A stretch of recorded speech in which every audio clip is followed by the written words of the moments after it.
Teddy bear में sniper gun, school मस्जिदों में टेरर नेटवर्क,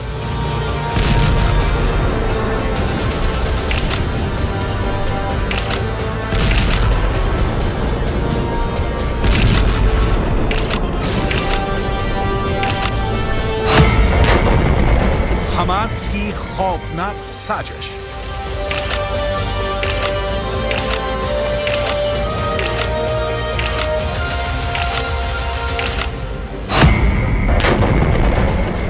आईडीएफ के खिलाफ बड़ा प्लान।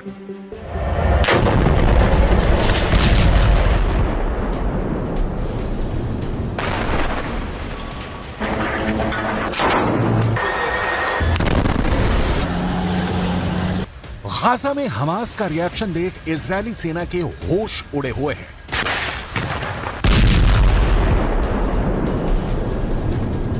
इजरायली सेना की बमबारी के बीच हमास ने गाजा में जो व्यू रचना की है, बेंजामिन नेतन्याहू के पास उसका कोई तोड़ नहीं दिख रहा।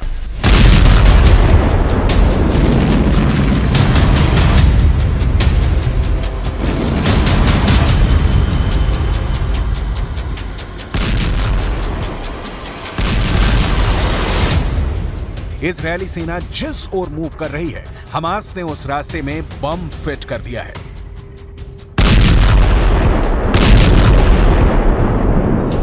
यह सही है कि 19,000 फिलिस्तीनियों की मौत हुई, लेकिन इजरायली सेना की जीरो डेथ वॉर की स्ट्रेटजी के भी परखच्चे उड़ गए हैं।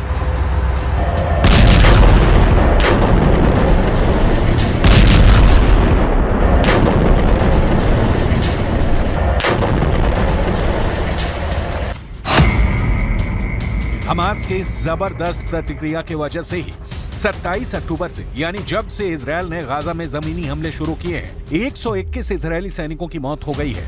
यह आंकड़ा हमास ने नहीं बल्कि इजरायली सेना ने ही जारी किया है।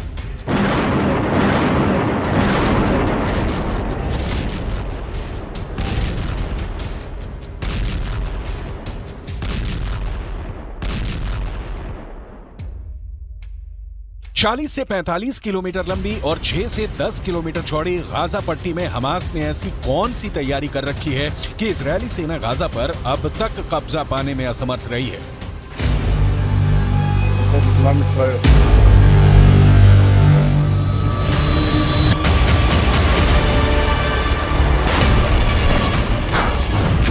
हमास ने ऐसे कौन से हथियार जुटा रखे हैं जिसका जवाब इजरायली सेना के पास नहीं है।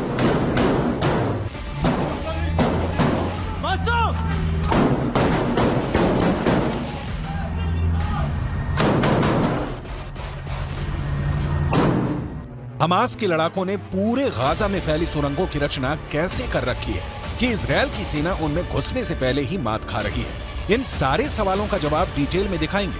अभी हमास ने इजरायली सेना के खिलाफ जो चक्रव्यूह रचा है, उसे देखिए।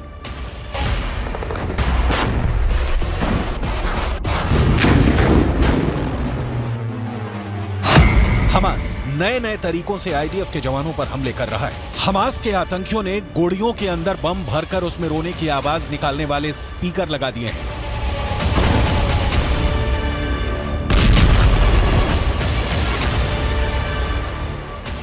उनकी कोशिश थी कि इजरायली बंदूकों की तलाश कर रहे आईडीएफ के जवान उसे बच्चों के रोने की आवाज समझेंगे। जैसे ही उनके पास आएंगे, बम के धमाके में मारे जाएंगे।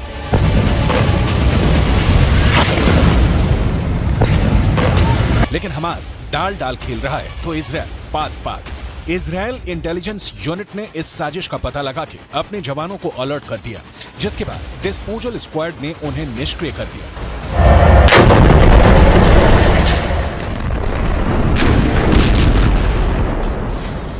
इजरायली सेना ने दावा किया है कि हमास गुड़ियों और बच्चों के बैकपैक्स को जानबूझकर एक सुरंग शॉट के पास रखा था, जो एक बड़े टनल नेटवर्क से जुड़ा हुआ था।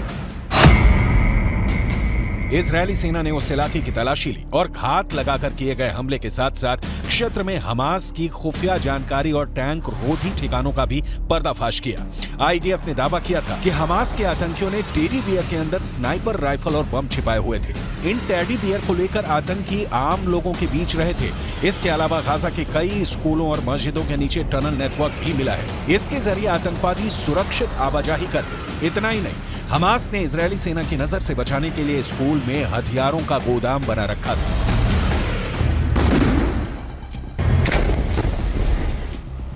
हमास के पास बिना शक इजरायल वाला वेपन पावर नहीं है, लेकिन हमास के पास हथियारों में घरेलू रॉकेट, अपग्रेडेड AK-47 और सोवियत संघ के दौर के मशीन गन के अलावा कई सस्ते, नए और चोरी किए हुए हथियार हैं। कई ऐसे एडवांस्ड हथियार भी मिले हैं जिनकी सप्लाई ईरान ने की, तो कुछ ऐसे हैं जिनका निर्माण उत्तर कोरिया में किया गया। ये जानना भी बेहद दिलचस्प है कि हमास की पसंदीदा राइफल कौन सी है। सोवियत दौर में निर्मित 7.62 मिलीमीटर कैलिबर वाली AK-47 असॉल्ट राइफल हमास का सबसे पसंदीदा हथियार है। आतंकी इसकी मदद से कई राउंड तक गोलियों की बौछार करते हैं। इसके अलावा SVD, ड्रैगुनो, क्रूज semi automatic 7.62 millimetre calibre sniper rifle का इस्तेमाल हमास 20 किलोमीटर दूर से हमला करने के लिए कर रहा है। हमास के ट्रक भारी machine gun M2 browning HMG से लैस हैं। ये पैदल सेना हल्के बख्तरबंद वाहनों और कम उड़ान वाले विमानों को आसानी से निशाना बना सकते हैं।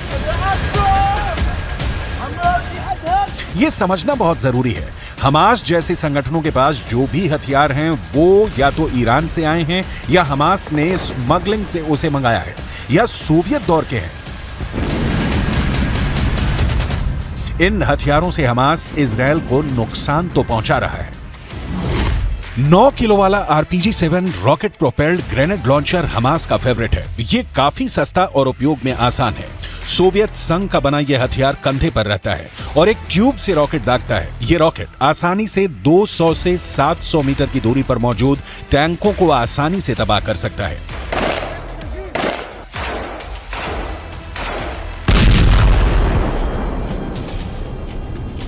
हमास को इजरायली सेना की ताकत का अंदाजा है, इसीलिए हमास ने 2014 से ही इजरायली हमले का प्रतिकार करने की तैयारी शुरू कर दी थी। जिन सुरंगों को नष्ट करने की बात हो रही है या नष्ट की जा रही हैं, ये सुरंगें दुनिया के लिए अजूबा हैं। सोचिए जरा, 40 से 45 किलोमीटर लंबी और 6 से 10 किलोमीटर चौड़ी गाजा पट्टी में जमीन के नीचे हमास ने 500 किलोमीटर लंबी सुरंग खोद रखी है। इन सुरंगों में हमास की जान बसती है। इनके हथियार, इनके लड़ाके, इनके नेता सारे सुरंगों में शरण पाते हैं। जहां तक सुरंगों के सफाई की बात है तो इजरायल ने बहुत सी सुरंगों को मटिया मेट कर दिया है, लेकिन अभी ऐसी कई सुरंगें हैं जहां अब भी इजरायल की सेना नहीं पहुंच पाई है। इन सुरंगों को नष्ट करने के लिए अब इजरायली सेना इनके भीतर समंदर का पानी छोड़ रही है। हमास का बचना मुश्किल नहीं, नामुमकिन है। लंबे वक्त तक हमास के टिके रहने की कोई संभावना नहीं दिख रही है। ईरान, जिससे सबसे ज्यादा हथियार मिलने की हमास को उम्मीद थी, उसने साथ छोड़ दिया है, लिहाजा हमास फंस गया है। बाकी किसी भी अरब देश से उसे कोई मदद नहीं मिल रही, जबकि इजरायल को अमेरिका से सीधे हथियारों की सप्लाई हो रही है। नतीजा जमीन पर दिख रहा है।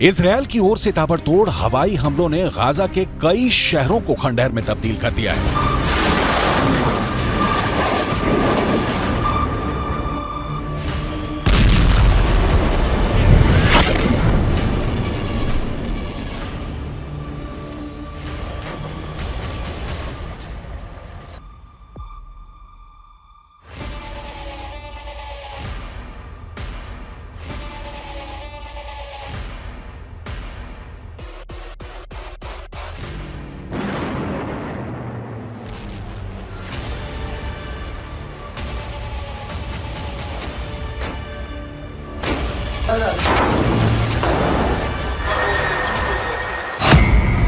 गाजा हमले में करीब 40 से ज्यादा लोगों की मौत हो गई है।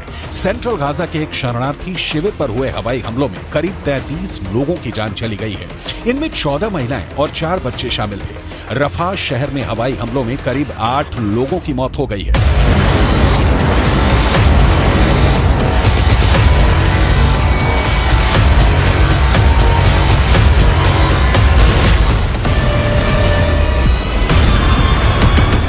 हर बीतते दिन के साथ इजराइल गाजा पर अपना नियंत्रण बना रहा है। खान यूनुस में इस वक्त इजरायली सेना भीषण बमबारी कर रही है। खान यूनुस ने गाजा के कई बड़े शहरों पर इजरायली सेना ने हमले तेज कर दिए हैं। इजरायल के प्रधानमंत्री बेंजामिन नेतन्याहू को बहुत गौर से सुनिए, क्योंकि जिन्हें युद्ध विराम की उम्मीद दिख रही है उन्हें बहुत निराश होना पड़ेगा। बंधकों की मौत की हमास वाली धमकी का इजरायल के प्रधानमंत्री बेंजामिन नेतन्याहू के ऊपर कोई असर नहीं दिख रहा है। אנחנו נשיג את כל יעדינו, חיסול החמאס, שחרור כל חטופינו, והבטחה שעזה לא תהפוך מחדש למוקד טרור, הסתה נגד מדינת ישראל והתקפות נגד מדינת ישראל. אנחנו נמשיך להילחם עד הסוף למען הנופלים ולמען הבטחת חיינו כאן בארץ ישראל.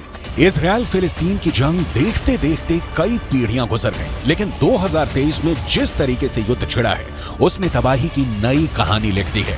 इजरायल इस इरादे के साथ मैदान में उतरा है कि हमास के अंतिम आतंकी के जिंदा रहने तक गोली चलाते रहना है, जबकि हमास इसकी कोशिश कर रहा है कि बीते सालों की तरह बंधकों के नाम पर वो युद्ध विराम करवाएगा, संयुक्त राष्ट्र में आवाज उठाएगा और विश्व बिरादरी से इजरायल पर दबाव बनवाएगा कि वो हमास पर हमला नहीं करे। हमास की ये कोशिश आंशिक रूप से रंग भी ला रही है। अमेरिका ने इजरायल को 2 टूक कहा है कि हमास के आतंकियों को मौत की नींद सुलाने के दौरान ये ख्याल रखा जाए कि किसी आम फिलिस्तीनी की इसमें मौत ना हो। लेकिन युद्ध में इजरायल इस कदर उलझा हुआ है कि अपनों तक को पहचानने में इजरायली सेना से भूल हो रही है। इन 3 युवकों को हमास ने 7 अक्टूबर को बंधक बना लिया था। इजरायली सेना ने गाजा पर हमला किया तो पहचान की संकट के कारण इन तीनों को गोली मार दी। हालांकि इजरायली सेना ने अपनी गलती कबूल कर ली है, लेकिन युद्ध में ऐसी गलती की संभावना लगातार बनी रहती है। सवाल फिर युद्ध कहां जाकर रुकेगा और 22 लाख फिलिस्तीनियों के भविष्य का क्या होगा? इस सवाल का जवाब नेतन्याहू के पास नहीं है, क्योंकि इसकी तैयारी में अमेरिका जुट गया है। जो बाइडेन का कहना है कि वो एक नई फिलिस्तीनी प्राधिकरण देखना चाहते हैं, जिसे महमूद अब्बास 2005 से चला रहे हैं। बाइडेन चाहते हैं कि संघर्ष समाप्त होने के बाद नई फिलिस्तीनी प्राधिकरण गाजा में कार्यभार संभाले। गाजा में आखिरी बार चुनाव 2006 में हुए थे। इस चुनाव में हमास को जीत मिली थी, लेकिन हमास ने सरकार बनाते ही महमूद अब्बास की फतह पार्टी के नेताओं के खिलाफ हिंसा शुरू कर दी थी। इस हिंसा में फिलिस्तीनी प्राधिकरण और फतह के हजारों कार्यकर्ता मारे गए। इस हिंसा के बाद महमूद अब्बास ने हमास के प्रमुख इस्माइल हानिया को पद से हटा दिया था, लेकिन हानिया ने इससे इनकार करते हुए फिलिस्तीनी प्राधिकरण से अपना रिश्ता तोड़ लिया था।